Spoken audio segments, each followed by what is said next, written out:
Joining us now is Senator Sheldon Whitehouse, Democrat of Rhode Island. He's a member of the Senate Judiciary Committee. Senator Whitehouse, thank you so much for making time for us tonight.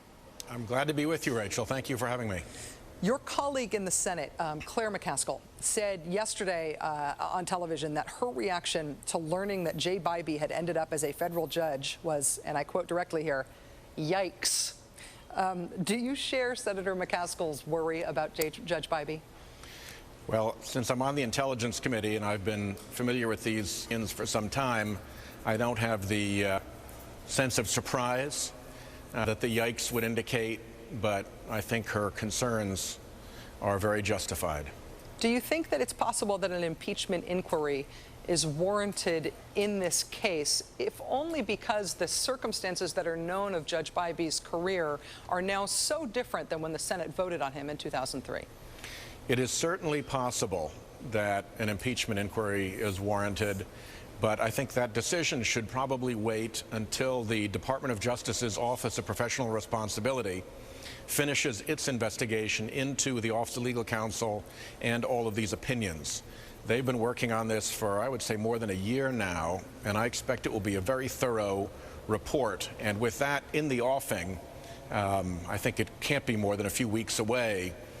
Prudence would dictate that we wait and take advantage of all the good work that the Department of Justice and Marshal Jarrett, who ran the Office of Professional Responsibility, has done, and then we'll have a much clearer sense as to how proceedings and whether proceedings should begin.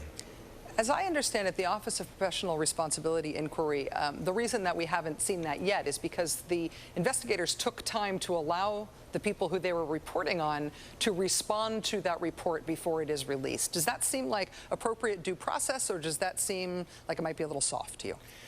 Senator Durbin and I have inquired about that. We don't have an answer yet.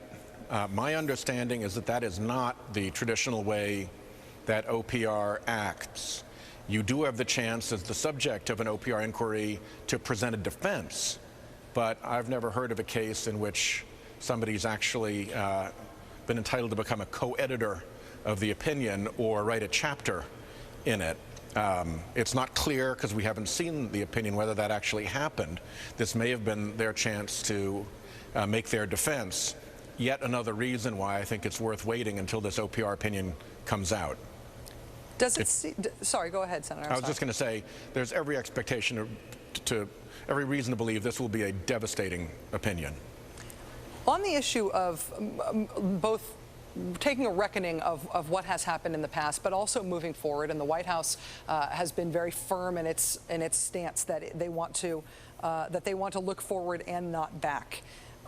It does seem that there is a lot of new information that has come to light since those assertions were first made by candidate Obama, and even as President-elect Obama, and now by President Obama.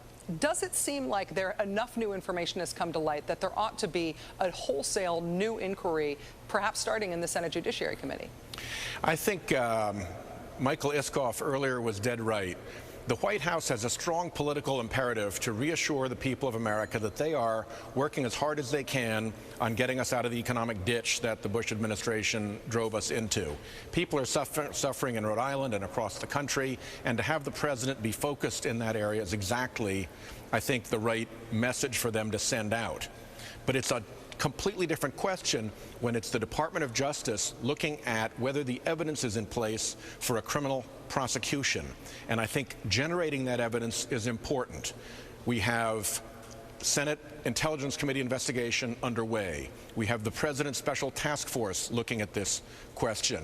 We have considerable energy and interest behind this. We've got the OPR opinion coming out soon. So there's a lot of evidence that remains to be gathered, and I think no good prosecutor would make a decision about going forward until he had all the evidence in place. The evidence is gradually being amassed, but at this point I would take the Obama administration's general description of themselves as interested in going forward and working on the economy and all those things as general sort of political discussion, and very appropriately so. But in the bowels of the Department of Justice, where people actually put together indictments, they look at the evidence and they look at the law, and we need to let that process go forward. I do not see anything in what the Obama administration has said that would allow anything other than the traditional defenses to be raised, that it was reasonable to rely on these opinions, that people acted in good faith, that they acted within the scope of the opinions, both as to what people were allowed to do and the predicates for engaging in this conduct in the first place. Once you're outside of those, then you are in a world in which you are vulnerable to prosecution, and nobody in the administration has said somebody in that world should not be prosecuted. Senator Sheldon, Whitehouse, I hope you don't mind if I call you back when that Office of Professional Responsibility report comes out. I'd love to talk to you about it. And I you. Thank you very much. Senator Sheldon, Whitehouse, of course, represents Rhode Island. Thank you, sir.